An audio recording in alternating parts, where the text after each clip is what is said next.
Hello everyone, आप सभी का एटी एजुकेशन सेंटर पर स्वागत है।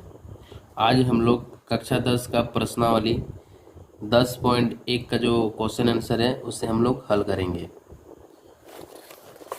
तो प्रश्नावली 10.1 का जो 1 नंबर का क्वेश्चन है, इसमें बोला गया है एक वृत्त की कितनी स्पर्श रेखाएं हो सकती है। तो वृत्त अनंत बिंदुओं से मिलकर बनी हुई है, तो हर एक बिंदु पर अगर हम लोग स्पर्श रेखाएं खींचेंगे तो कितनी स्पर्श रेखाएं खींचेंगे, अनंत तक खींच सकते हैं। तो 1 नंबर का जो आंसर है वो क्या हो जाएगा, अनंत हो जाएगा। तो चलिए प्रश्नावली 10.1 का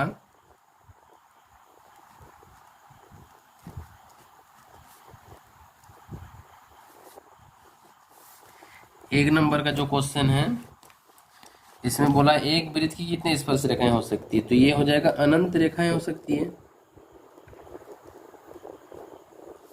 अनंत स्पर्श रेखाएं।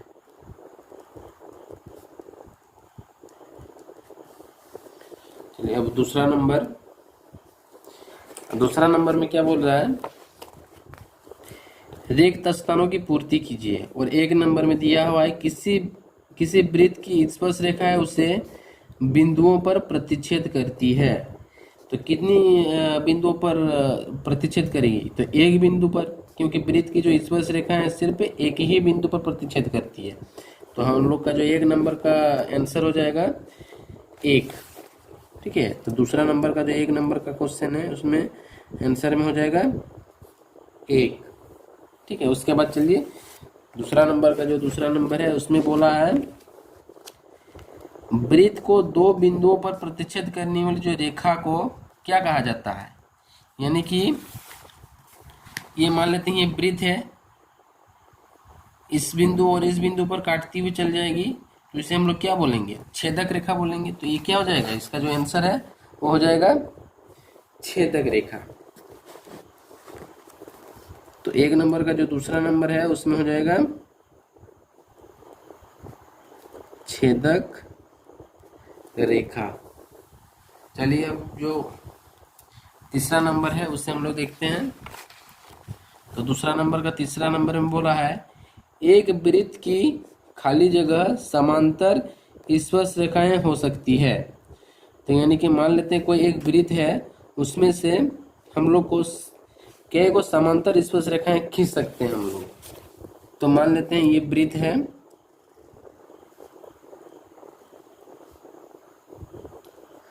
एक यहाँ से स्पर्श रेखाएं खींच दिए और यहाँ से स्पर्श रेखाएं खींच दिए। ठीक है, तो हम लोग कितना स्पर्श रेखाएं खींच सकते हैं, तो 2 ही स्पर्श रेखाएं खींच सकते हैं। तो यहाँ पर हम लोग लिख लेंगे तीसरा नंबर का जो आंसर हो जाएगा 2। ठीक है, 2 समांतर स्पर्श रेखाएं खींच सकते हैं। चलिए अब दूसरा नंबर का जो चौथा नंबर है, इसमें बोला है वृत्त तथा उसकी स्पर्श रेखाओं के उभयनिष्ठ बिंदु को खाली जगह कहते हैं। यानी कि इसे हम लोग क्या कहते हैं, तो उभयनिष्ठ बिंदु यानी कि मान लेते हैं ये एक स्पर्श रेखा है। ठीक है, तो ये जो स्पर्श रेखा है ये भी क्या है, बिंदुओं से मिलकर बनी हुई है। इसमें भी अनंत बिंदु है और जो वृत्त है इसमें भी अनंत बिंदु है। तो इसमें एक बिंदु और इसमें एक बिंदु, दोनों में एक एक बिंदु मिल गया, तो ये क्या हो जाएगा, स्पर्श बिंदु हो जाएगा। तो इस बिंदु को हम लोग क्या कहेंगे, स्पर्श बिंदु कहेंगे। तो चौथा नंबर का जो आंसर हो जाएगा वो हो जाएगा स्पर्श बिंदु।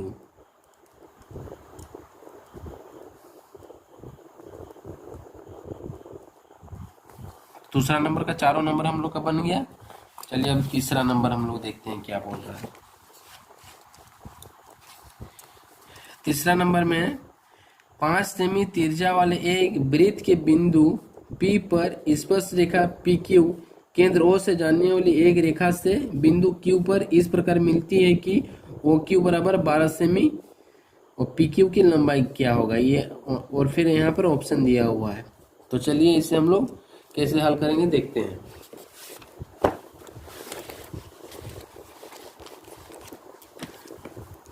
तो तीसरा नंबर, इसमें क्वेश्चन में बोला है 5 सेंटीमीटर त्रिज्या वाले, ठीक है, मान लेते हैं कोई एक वृत्त है,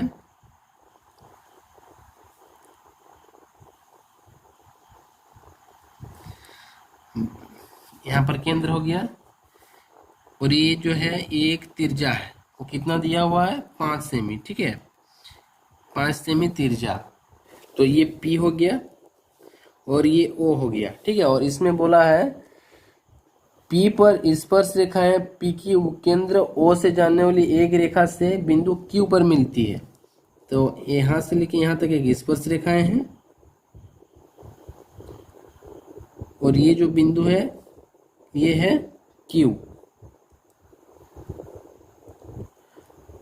और O से जाने वाली जो रेखा है वो बिंदु Q पर मिलती है, यानी कि यहाँ से एक रेखा जा रहा है और ये Q पर मिलती है। तो ये कितना हो जाता है, बोला है OQ बराबर 12 सेमी हो जाता है। ये 12 सेमी हो गया। तो हमें निकालना क्या है, PQ निकालना है। तो चलिए इसे हम लोग हल करते हैं। अभी हम लोग का दिया हुआ है, चलिए हम लोग ये जो है ये समकोण त्रिभुज बना रहा है, क्योंकि कोई भी स्पर्श रेखा है उस पे जो तिरछा है वो क्या होता है, 90 डिग्री का कोण बनाता है, यानी कि ये लंब हो जाता है। तो हम लोग लिखेंगे समकोण त्रिभुज OPQ में।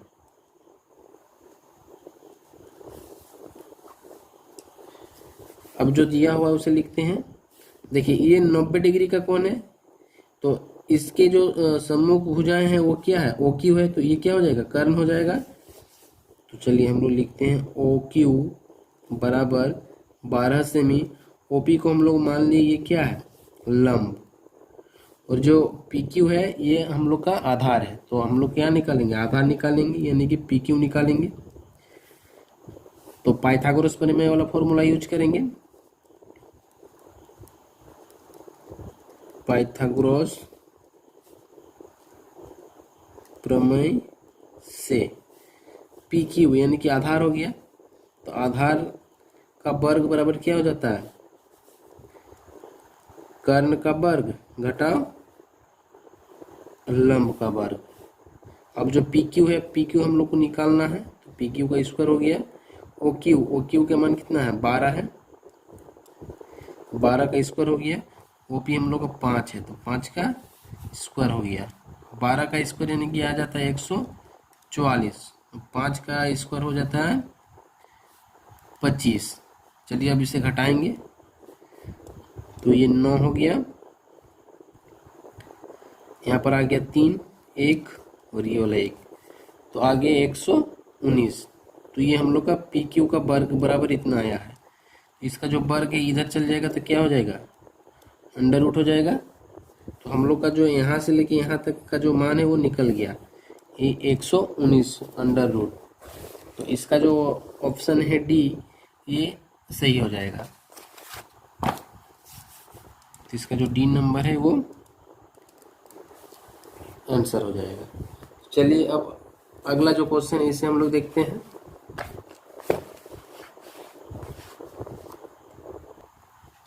अगला क्वेश्चन बोला है, एक वृत्त खींचिए और एक दी गई रेखा के समांतर दो ऐसी रेखाएं खींचिए कि उनमें से एक स्पर्श रेखा हो तथा दूसरी छेदक रेखा हो। तो चलिए इसमें जो बोला है वैसे हम लोग करेंगे। चौथा नंबर में बोला है कोई एक वृत्त है,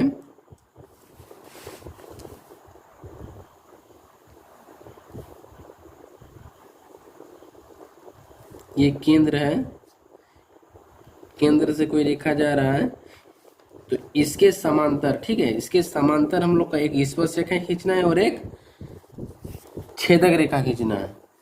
तो इसके समांतर चलिए ये हम लोग का हो गया